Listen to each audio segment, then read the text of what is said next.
আপনারা দেখছেন পজিটিভ বার্তা platform. Think positive, be positive. নমস্কার, পজিটিভ বার্তার পর্দায় আপনাদের আবারও অনেক অনেক স্বাগত। প্রতিদিনের মতো আমরা চলে এসেছি পজিটিভ বার্তার লাইভ অনুষ্ঠান নিয়ে। চোখ রাখুন, দেখতে থাকুন পজিটিভ বার্তার Facebook live, Tripura knowledge city এবং পজিটিভ বার্তার ইউটিউব চ্যানেলে। আজকে আমরা আলোচনা করব মেডিটেশন নিয়ে। তো মেডিটেশন এমন একটা জিনিস যেটা কিনা আমাদের প্রতিদিন প্রতিনিয়ত যদি আমরা করে থাকি তাহলে কিন্তু আমরা অনেক সুস্থ থাকবো এবং ভালো থাকবো আমাদের নিত্য নৈমিত্তিক জীবনে। তো আজকে এমনই আলোচনা নিয়ে আমরা আলোচনা করব। আমাদের মধ্যে উপস্থিত যিনি আছেন আমাদের বিশেষ অতিথি দিলীপ চন্দ্র নাথ স্যার। তো ওনার সাথে আজকে পরিচয় করে নেব, চলুন। নমস্কার স্যার। নমস্কার। আপনাকে পজিটিভ বার্তার প্ল্যাটফর্মে অনেক অনেক স্বাগত স্যার। Thank you. কেমন লাগছে প্রথমেই জিজ্ঞেস করব পজিটিভ বার্তায় এসে? সত্যি কথা, পজিটিভ বার্তা প্রতিটা মানুষের হওয়া উচিত। আপনারা এটা নিয়ে একটা সংস্থা তৈরি করেছেন, আমি খুব খুশি হলাম। আমি প্রথমবার এসেছি আপনাদের এখানে, আমার কাছে খুব আনন্দ লাগছে এবং আপনাদের অনেক ধন্যবাদ। আমাদের মেডিটেশন সম্বন্ধে কিছু লোককে বার্তা দেওয়ার আমাদেরও ইচ্ছা ছিল, আর সেটা পূরণ করার আজকে সুযোগ পেয়েছি। সেই প্ল্যাটফর্মটা পেয়ে গেছি, প্ল্যাটফর্মটা পেয়েছি। এটা আপনাদের, এই জন্য আপনাদেরকে ধন্যবাদ। আপনাকেও ধন্যবাদ। আপনার মূল্যবান সময় নিয়ে এখানে এসেছেন এবং আমাদের কিছু জানাবেন মেডিটেশন নিয়ে, এটা সত্যি আমাদের অনেক পাওনা। তো এরপরে জানতে চাইবো স্যার, মেডিটেশনটা কি, এটা মূলত কি বোঝায়, এটার গুরুত্বটা কি, একটু জেনে নেব আপনার কাছ থেকে। মেডিটেশন, আমরা প্রতিটা মানুষই মেডিটেশনটা করি, কারণ মেডিটেশন ছাড়া আমরা কেউ থাকি না। একটা বিজনেসম্যান ওর বিজনেস নিয়ে পয়সা নিয়ে মেডিটেশন করে, কেউ জিম করে বা হেলথের জন্য, স্বাস্থ্য বাড়াবার জন্য করে। সবাই কিছু না কিছু একটা মেডিটেশনে থাকে। তবে মেডিটেশনটা মেইন হচ্ছে যে কিসের উপরে করা উচিত। আর মেডিটেশনের মেইন হচ্ছে যেটার উপরে করার পরে মনের স্থিরতা আসে, এমন একটা জিনিস। সেটা যত বেশি হালকা হবে তত বেশি ভালো হয়। আমরা তো ভারী জিনিসের উপর মেডিটেশন করি। মেডিটেশন আপনার বোঝায় যে যদি আপনি যার উপরে মেডিটেশন করবেন আপনি তার মতো হয়ে যাবেন। তো এই জন্য ঈশ্বরের মতো যদি করে থাকি, ঈশ্বর কিন্তু হালকা এবং পবিত্র হয়। এই যে ওর প্রতি যদি আমাদের মনটা স্থির হয়ে যায়। আর ভারী জিনিসের উপরে করবেন তো ভারী হয়ে যাবে। এই জন্য মেডিটেশনটা সবসময় আপনার একটা আরাধ্য থাকা দরকার, এর উপরে করা হয়। ঠিক, ধন্যবাদ স্যার আপনাকে, খুব সুন্দর করে বললেন। এরপরে আবারও জানতে চাইবো স্যারের কাছ থেকে, একজন সাধারণ মানুষের জীবনে মেডিটেশন কিভাবে উপকারে আসতে পারে, একটু জেনে নেব। সাধারণ মানুষ এবং প্রতিটা মানুষকে মেডিটেশন এখন ডাক্তারেরাও বলে থাকে, কারণ প্রেশার, টেনশান, স্ট্রেস এগুলো খুব বাড়তে শুরু করেছে। আর প্রতিটা মানুষ এখন, এটার কোনো মেডিসিন এখন বের হয়নি। ডাক্তাররা সবসময় বলবে যে মেডিটেশন করো। মেডিটেশনে মনকে স্থিরতা নিয়ে আসে, মনে স্থিরতা আসলেই আপনার ওর সুফল পাবে। এই জন্য সমস্ত মানুষকেই এটা বার্তাটা দিতে চাইবো আমি, যে তারা মেডিটেশনটা সবাই শুরু করুক। 5 মিনিট করুক, 10 মিনিট করুক, কিন্তু মেডিটেশনটা দিনে একবার হলেও ওকে করা উচিত। মানে কোন টাইমটা করা উচিত আমাদের? আর মেডিটেশন করার জন্য দিনের সব সময় আপনি করতে পারেন, যে কোনো সময়। আপনি যখন স্থির বসেন তখন মনটাকে আপনার, এটা আন্তরিক যাত্রা। মেডিটেশনটা আপনার বহির্মুখী নয়, অন্তর্মুখী হয়, বুঝতে পেরেছেন? হৃদয়ের দিকে যাত্রা। আপনি যদি যেটার উপরে কেন্দ্র করবেন, আপনি ভিতরের দিকে যত বেশি করবেন তত বেশি আপনি সুফল পাবেন। বাইরের দিকে আপনার যদি থাকে, মনটা চঞ্চল চতুর্দিকে থাকে। আর সবচেয়ে উত্তম সময় হচ্ছে যে সূর্যোদয়ের উপরে আগে যদি করতে পারেন, এটা ব্রহ্মমুহূর্ত বলা হয়, উষাকাল। তখন ও রাত্রি থেকে দিনে, মানে অন্ধকার থেকে প্রকাশে আসার সন্ধিক্ষণ, ওইটা সবচেয়ে উত্তম সময় বলা হয়। ভোরবেলা যেটা আমরা বলি। হ্যাঁ, ভোরবেলা সূর্য উদয়ের আগে আপনি মেডিটেশনটাকে কমপ্লিট করতে পারেন, এটা সবচেয়ে উত্তম। নাহলে আর সারাদিন আপনি মেডিটেশন করুন, যে কোনো সময় বসেন, মনটাকে শান্ত করুন, এটা করতে পারেন। আচ্ছা, হ্যাঁ, ধন্যবাদ স্যার আবারও। তো এরপর আবারও জানতে চাইবো যে মানসিক চাপ বা স্ট্রেস কমাতে মেডিটেশন কতটা কার্যকর বলে আপনি মনে করছেন? হ্যাঁ, মানসিক চাপ, স্ট্রেস এবং টেনশন এগুলো তো মনের অস্থিরতার কারণে হয়। হুম, আর মেডিটেশনই এমন একটা এ,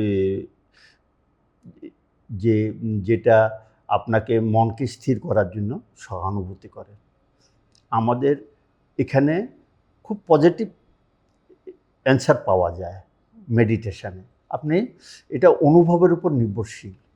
আপনি 2 দিন 3 দিন করে দেখেন মেডিটেশনটা, আপনি অটোমেটিক বুঝতে পারবেন, এটা আপনাকে বলতে হবে না, এটা অনুভব যে আপনার টেনশন কত কমেছে বা আপনার মানসিক অবস্থা কী। আপনি যদি 5 মিনিট আমার সামনে বসে মেডিটেশন করেন, আপনি বুঝতে পারবেন যে আপনার মেডিসিন নেওয়া বন্ধ হয়ে যাবে। যারা প্রেশারের ট্যাবলেট খায় হুম, বা বিভিন্ন করে, তাদের একটা সিটিংয়েই মানে আধা ঘন্টার একটা সিটিং যদি নেয়, তারা ওই ওর মেডিসিন ছুটে যাবে। আচ্ছা। ওকে নিতে হবে। তো মিনিমাম কতক্ষণ বসতে লাগে মেডিটেশনের নিয়ম বা আমাদের কিছু? আমাদের আমাদের যে সংস্থা, আমরা হার্টফুলনেস সংস্থাটা, এখানে আমরা আধা ঘন্টার আমরা সময় দিই। আধা ঘন্টা সামনে বসতে হয়, বাস অতটুকুই। একটা থট দিয়ে বসতে হয় যে আমার হৃদয়ের মধ্যে ডিভাইন লাইট আছে। থটটা দেওয়াই সাফিসিয়েন্ট, দেখারও দরকার নেই। আর ওর উপরে আপনাকে কোনো চিন্তা করারও প্রয়োজন পড়ে না। তবে চোখটা বন্ধ করলে আপনার অনেক বিচার আসতে শুরু করবে। বিচারগুলোকে আপনি শুধু ইগনোর করবেন, যে এগুলো আমার নয়। তাহলে যখন আমরা মেডিটেশনে বসবো তখন আমাদের কিভাবে মানে করতে লাগে এবং কি ভাবতে লাগে তখন? হ্যাঁ, এটাই। কিসের উপরে করবো? আমরা তো ঈশ্বরকে জানি না। যদি মনে করেন আমি মেডিটেশন আমি ঈশ্বরের উপর করবো, তো ঈশ্বরকে তো জানি না, কিন্তু আমার হৃদয়ের মধ্যে ডিভাইন লাইট আছে, যেটাকে আমরা জীবনী শক্তি বলি। সেটাকে দেখতে পাবো না, কিন্তু অনুভব করতে পারবো। তো একটা থট দেওয়া হবে যে চোখটা বন্ধ করার সাথে সাথে আমাদের মনের ভিতরে ডেইলি 70 থেকে 80 হাজার বিচার আসে। একটা মানুষের, সাধারণ মানুষের সারা দিনে 70 থেকে 80 হাজার বিচার আসে। তার মধ্যে 80% চোখ দিয়ে আসে, দেখে। তো আপনি চোখটা যখন বন্ধ করবেন তখন 80%কে আপনি ব্লক করলেন। এর পরে 20%, এই 20% আপনাকে অনেক ডিস্টার্ব করবে, মনে ডিস্টার্ব করবে। আপনার বিচার ভালো মন্দ সব আসবে। তখন আপনাকে একটাই থট রাখতে হবে যে আমি ধ্যানে আসি, ধ্যানের বিষয়বস্তু হচ্ছে আমার হৃদয়ে দিব্য প্রকাশ আছে, আমি তার সাথে যুক্ত আছি বা পরমাত্মার সাথে যুক্ত আছি। এটাই বলে আপনি বারবার মনকে বুঝাতে হবে। কিন্তু আপনার কিছুক্ষণ পরে আপনি আবার বিচারে চলে যেতে পারেন, শাখা প্রশাখা ফিরে আসবেন। আসার পরে ওই থটটা দেবেন যে এটিগুলো আমার নয়, আমি ধ্যানে আছি, ধ্যানের বিষয়বস্তু আমার হৃদয় ডিভাইন লাইট। এই কিছুদিন করার পরে আমরা 3 মাসের সময় দিই। আমরা 3 মাসের প্র্যাকটিসের সময় দিই। 3 মাসের ভিতরে আপনার ওই যে বিচারগুলো আসা, এগুলো অটোমেটিকলি বন্ধ হয়ে যাবে। আপনি যখন ইগনোর করা বিচারকে ইগনোর করবেন, সেগুলো আর দ্বিতীয়বার আসবে না আপনার মনের ভিতরে। এইভাবে আমার হৃদয়টাকে খালি করতে হবে। যতক্ষণ আমার হৃদয় খালি হবে না, আমার এই বিচারগুলো আমাকে ডিস্টার্ব করবে। মেডিটেশনের সবচেয়ে উত্তম হচ্ছে যে মেডিটেশনের আগে আপনাকে একটা সাফাই করা দরকার আছে, ক্লিনিং। এই যে বিচারগুলো যাওয়ার জন্য এই ক্লিনিং এবং মেডিটেশন দুইটা আপনি যখন প্র্যাকটিসে রাখবেন, অটোমেটিকলি আপনার স্থিরতা এসে যাবে, কনস্ট্যান্টনেস। তো ওইটাই কি বলে মনোযোগ আর মেডিটেশনের মধ্যে পার্থক্যটা এইখানে। আচ্ছা। হ্যাঁ, তো আমরা যখন মেডিটেশনে যখন আমাদের এই যে বললেন ক্লিনিংয়ের ব্যাপারটা, যখন এই যে বিভিন্ন রকম চিন্তাগুলো আসে আমাদের মনে, তখন অটোমেটিক ডিলিট হয়ে যায় বা আমরা তখন ঠিক আছে, তবুও আসে জিনিসগুলো, কিছু কিছু সময় আসে বা অনেক সময় আমরা অনেক রকম চিন্তার মধ্যে থাকি, সেই চিন্তাগুলো চলে আসে। তো তারপরে যখন আমাদের বলতে চাই যে যখন একদম ক্লিয়ার হয়ে গেল, তখন কোন ভাবটায় থাকতে পারি আমরা? যখন আমরা যে কোনো কিছুর উপরে ধ্যান, তখন মনোযোগ তখনই করতে পারবো যখন আমার অন্য বিচারগুলো ডিস্টার্ব না করে। এই যে মনে করেন আমি ধ্যানে আসি, বিচার আসতেছে, এই বিচারগুলোকে যখন আপনার সরে যাবে, আমরা ক্লিনিংয়ের মাধ্যমে যদি সরিয়ে দিই তাহলে কি হবে, আপনার মনটা স্টে হবে। সেটা অবশ্যই। হ্যাঁ, ওই স্টেটাই আপনি যাকে যেখানে লাগাবেন সেখানে আপনি লাগাতে পারবেন। আপনি যখন ঈশ্বরের যদি ধ্যান করেন, ঈশ্বরের ধ্যান তখনই হবে যখন আপনার অন্য বিচারগুলো আপনাকে ডিস্টার্ব না করে। নাহলে তো আপনি আপনি থাকবেন কিন্তু উপস্থিত থাকবেন না, মন অন্য কোথাও থাকবে। শরীরটা থাকবে কিন্তু মনটা হ্যাঁ, যাবে হ্যাঁ, আরেক মন জায়গায়। থাকবে না আপনার। তো উপলব্ধি হতে হবে, আমাকে উপলব্ধি থাকার জন্য, স্টে হওয়ার জন্য আমাকে ওই প্রথমে ওই বিচারগুলো থেকে আমাকে সরে আসতে হবে। সরে আসতে হবে। ঠিক, ধন্যবাদ অনেক। এরপরে আবারও আসবো আবারও কোশ্চেনে, যে মেডিটেশন শুরু করার জন্য একজন নতুন ব্যক্তিকে কিভাবে শুরু করা উচিত? বাস, ওর জন্য কোনো কোয়ালিফিকেশনের প্রয়োজন পড়ে না, একটা দৃঢ় সংকল্পের প্রয়োজন পড়ে কি আমি আজকে শুরু করব। আর এটা বর্তমানেই সবচেয়ে উত্তম। কালকে করব সেটা না হতে পারে। আমরা বেশিরভাগে অতীতে থাকি, নাহলে ভবিষ্যতের কথা চিন্তাতে থাকি, বর্তমানে খুব কম সময় থাকি। বর্তমানটাই হচ্ছে আমাদের জীবনটা, এই যে টিকটিক করে চলছে এটাই জীবনটা। না অতীতের চিন্তা করে কি লাভ কি, যেটা চলে গেছে। আর ভবিষ্যৎ বলতে কিছুই নেই, বর্তমানে শেষ হয় ভবিষ্যৎটা। তো বর্তমানটাই আমাদের লাইফ। অতটুকু ছোট সময়টাকে আমরা যদি ভালো করে চালাতে পারি তো বর্তমানেই সবচেয়ে উত্তম। এবং বর্তমানে সুন্দর করে আমরা চললে ভবিষ্যৎ, হ্যাঁ, শুধু হলে আমরা লাইফটাকে বেশি বড় করার মানে জটিলতার দিকে যেতে হয় না, সরলতাতেই থেকে যেতে পারি। এখন আমি যা করব সেটা আমার ভবিষ্যৎ নির্ভর করবে। এখন কিছু করব তো ভবিষ্যৎটা তৈরি হবে।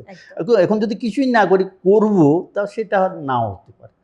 আর অতীতের কথা ভাবনা দেয়, যেটা হয় নাই সেটাকে বলে লাভ তো নেই, যেটা হয়ে গেছে সেটা হয়ে গেছে।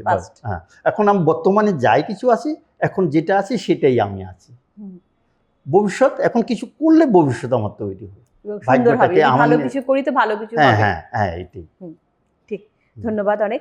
এরপরে আবারও আসবো যে মেডিটেশন করতে দিনের কোন সময়টা সবথেকে উপযুক্ত, যেটা একটু আগে বললেন যে ভোরবেলা আমরা করলে যে মানে যে সন্ধিক্ষণটা যেটা, হ্যাঁ সেই সন্ধিক্ষণটা সবথেকে বেশি ভালো হয় আর কি। ওইটা সবচেয়ে উত্তম সময়, সূর্যোদয়ের আগে। ঠিক। তো বাচ্চারা জন্য কি বলবেন? বাচ্চাদের জন্য বাচ্চারা প্রার্থনা করতে পারে। 15 বছরের নিচের বাচ্চাগুলো ওটা ম্যাচিউরড হয় না, তারা মেডিটেশনটা অনুভবের জিনিস। তো অনুভবের জন্য 15 বছর তার বয়স হওয়ার দরকার। 15 বছর পরে যারা করতে পারে, অ্যাবভ 15 ইয়ার্স আমরা আমাদের সংস্থা মেডিটেশনের জন্য তার আগে যে প্রার্থনাটা তাদের জন্য কি রকম হতে পারে? প্রার্থনা হওয়ার দরকার ইন্ডিভিজুয়াল, নিজের জন্য নয়। প্রার্থনা আমরা হিউম্যান বিং, মানে মানবতার জন্য প্রার্থনা হওয়া দরকার। যেমন আমাদের প্রার্থনাটাতে আসে, হে প্রভু তুমি মানব জীবনের প্রকৃত লক্ষ্য। আমরা বাসনার দাস হয়ে আমাদের প্রগতির পথে বাধা সৃষ্টি করেছি। এখানে আমি বলে শব্দ নয়, আমাদের সবসময় বলা হচ্ছে। তুমি একমাত্র ঈশ্বরের শক্তি যে আমাদেরকে সেই স্তরে নিয়ে যেতে পারো। এখানে আমার জন্য কিছু চাইনি, আমি সম্পূর্ণ মানবতার জন্য চেয়েছি, সব কিছু চেয়েছি কিন্তু সব মানবতার জন্য চেয়েছি। মানবতা যখন পেয়ে যাবেন তার মধ্যে আমিও একজন থাকবো। এটাই প্রার্থনা হওয়ার দরকার, শুধু নিজের জন্য না, মানে সকলের জন্য, সকলের জন্য। এবং আমি তো ভাবতে না আসে, হ্যাঁ না, আমার কিছু চাওয়া, আমি কিছু ঈশ্বরের কাছে চাইও নি, কিন্তু আমি চাইছি যে তুমি আমরা ফেসে আছি, বাসনাতে যুক্ত হয়ে আমরা এখানেই ফেসে আছি, তুমি আমাদেরকে বের করতে হবে, টেনে বের করতে হবে। তুমি আমার একমাত্র মাতা বা পিতা, তুমি আমাদেরকে বের করতে হবে, আমরা তো বাসনাতে জড়ীভূত হয়ে গেছি। ঠিক, অনেক ধন্যবাদ স্যার আবারও। এরপরে আমরা আবারও আসবো স্যারের কাছে আবার একটি প্রশ্ন নিয়ে, যে এই যে মেডিটেশন আর প্রার্থনা, এই দুটার মধ্যে পার্থক্যটা কি? প্রার্থনা এবং মেডিটেশন আমরা যখন থাকি আমরা অবচেতন অবস্থাতে চলে যাই অনেক সময়, এবং সমাধি অবস্থাতে তো চলে যায়, তখন আমাদের চেতনটা সঠিক কাজ করে না, তখন আমরা বুঝতে পারি না। প্রার্থনা হলো তো জাগ্রত অবস্থা থেকে কিছু ডিমান্ড করা, বুঝতে পেরেছি? ওইটা জাগ্রত অবস্থাতে হয় আর এটা সুপ্ত অবস্থাতে হয়, এই দুইটার ভিতরে পার্থক্য। এই হচ্ছে পার্থক্য। হ্যাঁ, মেডিটেশনটাতে আমরা যখন মেডিটেশনের অনেক মানে গভীরতম অবস্থাতে চলে যাব, তখন আমরা নিজের ভিতরে থাকি না, হুম। তখন তো বুঝতেই পারি না, কিন্তু প্রার্থনা তো জাগ্রত অবস্থাতে আমরা করে থাকি, কিছু ডিমান্ড করে থাকি, ঠিক। এটাই পার্থক্য। তো এই মেডিটেশনটা কি কেমন হতে পারে, যে আমি অনেক সময় অসুস্থ মানুষ থাকে, তারা হয়তো বসতে পারে না, তাদের জন্য কিরকম ভাবে হবে? মেডিটেশনটা শুয়ে করা যায় না, বসতে হবে, যদি একটু হেলান দিয়ে বসা যায়। মেডিটেশনটা শুধু ঈশ্বরের কাছে প্রার্থনা করাটা যতটুকুই হয়ে থাকুক, যে আমরা তুমি তোমার কাছে আমরা যাই কিছু করে থাকি, অপরাধ করে থাকি, যাই কিছু হয়ে থাকুক, কিন্তু তুমি তো আমি এখন তোমার কাছে স্যালেন্ডার। মেডিটেশন হচ্ছে স্যালেন্ডার। হ্যাঁ, কি আমি তোমার কাছে এখন আর কিছুই না, আমি ভালো এবং মন্দ, আমি তোমার সন্তান, তুমি আমাকে তোমার কোলে নিয়ে নাও। এখন আমার ভিতরে কতটুকু গান্ধী আছে বা ময়লা আছে সেটা আমি বুঝি না, তুমি আমার মা, তুমি আমার মা তুল্য, মানে পরম মা। তো পরম মা বা পরম পিতা। তো ওনারা এটা দেখেন না, যখন ওনার কোলে এসে যাবে তখন আর ওর গান্ধী তার কাছে আর থাকে না। মা ওনার সন্তানটাকে কিভাবে পরিষ্কার করবে সেটা মা জানেন। তো আমাকে ওই সন্তানের মতো, শিশুর মতো হয়ে যেতে হবে। মেডিটেশনটা সবচেয়ে উত্তম হচ্ছে আমাকে মানে সবসময় শিশু তুল্য হয়ে ওনার শরণাগত যদি হতে পারে, সবচেয়ে পুরোপুরি স্যালেন্ডার করতে হবে, তবেই উনি। শুরুতে একটু কঠিন হবে, কারণ আমাদের মন মানসিকতাটা সেই রকম স্তরের নাই। তো তার জন্য মেডিটেশন করার আগে আমাদের শারীরিক কন্ডিশনটাকে তৈরি করতে হবে, মনটাকে একটু স্থিরে নিয়ে আসার জন্য আমরা একটা রিল্যাক্সেশন, আমাদের পদ্ধতিতে রিল্যাক্সেশন 5 মিনিটে আমরা করি, সম্পূর্ণ শরীরটাকে নিস্তেজ এবং শিথিল করা। এরপরে মেডিটেশনের জন্য আমরা বসতে পারবো। হ্যাঁ, উত্তম। ধন্যবাদ স্যার আবারও। তো আবারও আসবো একটি প্রশ্নে, যে বর্তমানে প্রযুক্তি নির্ভর ও ব্যস্ত জীবনে যে মেডিটেশনটা কতটা জরুরি বলে আপনি মনে করেন? হ্যাঁ, বর্তমানে তো বেশিরভাগ প্রেশার, কাজের চাপ এবং জব পাওয়া যায় না, বিভিন্ন মানে এখন ডিমান্ড বেশি, চাহিদা ডিমান্ডকে পুরা করতে গিয়ে টেনশন, প্রেশার, সব কিছু লোডকে কন্ট্রোল করতে পারে না, বা একটু কথাবার্তাকে সহ্য করতে পারে না, সহনশীলতা নাই। তো এই সময় তো প্রতিটা লোকেরকে মেডিটেশন করা খুবই মানে যে এই কর্মব্যস্ততার দিনে অনেকে আছে না, যে সময় পায় না, তারা বলে সময় পায় না, তো কি বলবেন তাদের জন্য? সবচেয়ে বেশি এটা মা বোনদের জন্য আমি এটা বলবো, মা বোনেরা জন্য এবং ভাইদের জন্য মেডিটেশনটা এমন জিনিস নয় যে আপনি চোখ বন্ধ করে সময় গবাবেন। প্রতিটা কাজের মধ্যে আপনি মেডিটেশন করতে পারেন, যদি আপনি মনে করেন যে এটা আমার নয়, আমি ঈশ্বরীয় কাজ করতেছি, বা উনি আমাকে দিয়ে করাচ্ছেন, সেটা যদি মনোভাব থাকে, সেটাও একটা মেডিটেশন। শুধু মনটাকে মনে গভীরে রাখবেন, বসে করবেন, সেটা মেডিটেশন না। বোনদের জন্য ওনারা তো সময়ই পান না, সকালবেলা হলে স্কুলে বাচ্চাদেরকে তৈরি করতে হয়, স্বামীকে অফিসে পাঠাবার জন্য রেডি করতে হয়, তো ওনারা মেডিটেশন হয়তো ওনাদের টাইম না হতে পারে। কিন্তু আমার মাস্টার বললেন যে ওদের জন্য সবচেয়ে উত্তম হচ্ছে যে কাজটা করছে মাস্টারের কাজ করে যাচ্ছে, এটা ভাবনা থাকে, তাহলে ওনার প্রতি ধ্যানটা আপনার সবসময় যুক্ত থাকে, 24 ঘন্টা আপনি ধ্যানের সাথে যুক্ত থাকতে পারেন। আর ভাইদের জন্য যে কোনো কাজ করুক, তাকে মানে জড়িয়ে দিতে হবে যে এটা আমার কাজ নয়, আমি মালিকের কাজ করছি। আরেকটা হচ্ছে আমাদের নাম হচ্ছে হার্টফুলনেস। হার্টফুলনেসের অর্থ হচ্ছে যে হৃদয় দিয়ে যা কিছু করা। আপনার ইচ্ছা করছে কাজ করুন, ইচ্ছা করছে না কাজ করে লাভ নাই, আপনার ওই ফলদায়ক হবে না। যা করবেন হৃদয় দিয়ে করেন, কথা বলেন হৃদয় দিয়ে করেন, কাজ করেন হৃদয় দিয়ে করেন। সব কিছুকে হৃদয়ে লাগাতে হবে, বিবেকটাকে লাগাতে হবে, ভালোবেসে করতে হবে, মানে প্রেম সহকারে। প্রেম নাই তো সে কাজ করিয়েন না, ওটা কোনো ফলদায়ক হবে, সেটা কাম হয়ে যাবে, ওয়েট বেশি হয়ে যাবে, আপনার ওজন লাগবে, আপনার কাছে খুব কষ্ট হবে আপনার ওই কাজটা পুরো। কিন্তু প্রেম যদি থাকে, সেই কাজের কোনো আপনি বুঝতে পারবেন না কিভাবে হয়ে গেছে। ঠিক, একদম। অনেক ধন্যবাদ স্যার আপনাকে আবারও। তো আমরা স্যারের কাছে আবারও একটি প্রশ্ন নিয়ে যাব, যে এই মানসিক চাপ বা স্ট্রেস কমাতে মেডিটেশন আমাদের জীবনে কতটা কার্যকর? আমাদের শারীরিক সুস্থতার কারণে আমাদের 3টা বডি আছে, যেটা স্থূল বডি, শরীরটাকে যেটা দেখা যায়, সূক্ষ্ম বডি যেটাকে আমরা মন বলি, সেটাকে, আর একটা হচ্ছে করণ শরীর। সেটা, এই শরীরটাকে আমরা সুস্থ রাখার জন্য ফিজিক্যাল এক্সারসাইজ করি বা যোগা করে থাকি। কিন্তু মনের যে আমাদের যে সূক্ষ্ম শরীর, সেটাকে আমরা বই পড়ে, জ্ঞান অর্জন করে বা কোনো প্র্যাকটিক্যাল করে এটাকে আমরা ওইটাকে মানে ওইটাকে সুস্থ আমরা করতে পারি। আর করণ শরীর যেটা, সেটা একমাত্র মেডিটেশনের দ্বারা মানে তিনোটাকে আমরা কন্ট্রোল করতে পারি। আমাদের এই শরীরের জন্য আমরা ফল আহার করি, খাদ্য আহার করি এই শরীরটার জন্য। আর মনের জন্য আমরা জ্ঞান অর্জন করি, সেটা হচ্ছে ওর খোরাক। আর করণ শরীর যেটা আত্মার খোরাক, সেটা হচ্ছে মেডিটেশন। হ্যাঁ, এই 3টা আমরা মেডিটেশনেই তিনোটা শরীরকে কন্ট্রোল করে, ব্যালেন্স করে। ঠিক। তো এরপরে আমরা প্রতিনিয়ত জীবনে আমরা কিভাবে চলা উচিত যদি একটু বলে দেন আমাদেরকে। আমাদের সবসময় পজিটিভ থট থাকা দরকার। নেগেটিভ থটই আমাদেরকে বেশিরভাগ আমাদের ক্ষতি করে। কারোর প্রতি বিশ্বাস নাই। তারপরে এই নেগেটিভ জিনিসটা দুধের মধ্যে যখন একটু টক পড়লে এটা দুধটা নষ্ট হয়ে যায়, এরকমই বিষক্রিয়ার কাজ করে এই যে আমাদের ডাউটফুলটা, সন্দেহ, বুঝতে পেরেছি, নেগেটিভ বস্তু, এইসব জিনিসগুলো থেকে আপনাকে সবসময় সরে দাঁড়াতে হবে। আপনাকে পজিটিভ থট সবসময়, সব বিষয়ে আপনাকে সবসময় এটাকে মেনটেন করে যেতে হবে।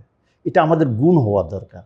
এটা নয় কি ওর উপরে আমি বিশ্বাস করব, একে বিশ্বাস করব না, না, আপনার এটা গুণ হওয়া দরকার। আপনি যেখানে যাবেন আপনি সব কিছুতে সেটা যেরকমই হয়ে থাকুক, কিন্তু আপনার বিশ্বাস যদি সঠিক থাকে, আপনাকে কেউ দাঁড়াতে পারবে না, সে যেরকমই হয়ে থাকুক।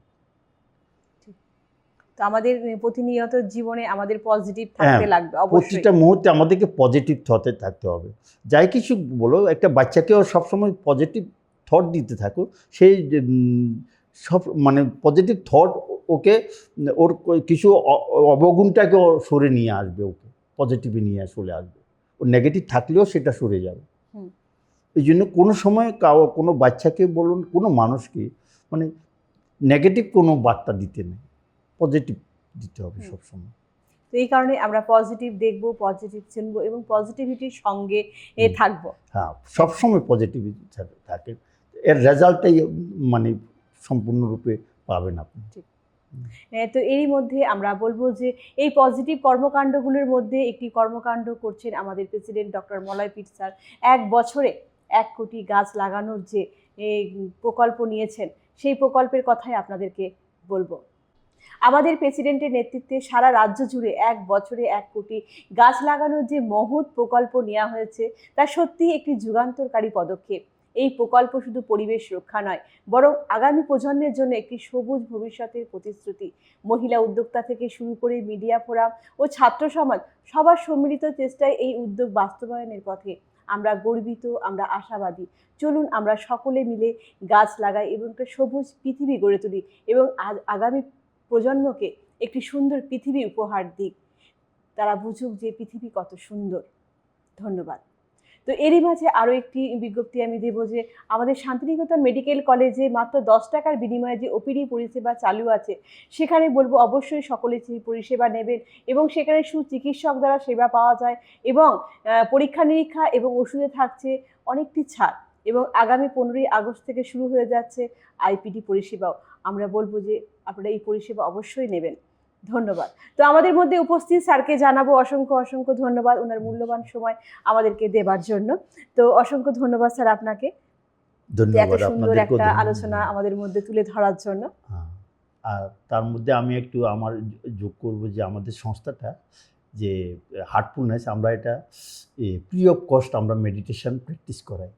এটা হাপানিয়া মেডিকেল কলেজের পাশে আমাদের সংস্থা আছে, সেখানে আমরা বিনা পয়সাতে আমরা মেডিটেশন প্র্যাকটিসটা করাই।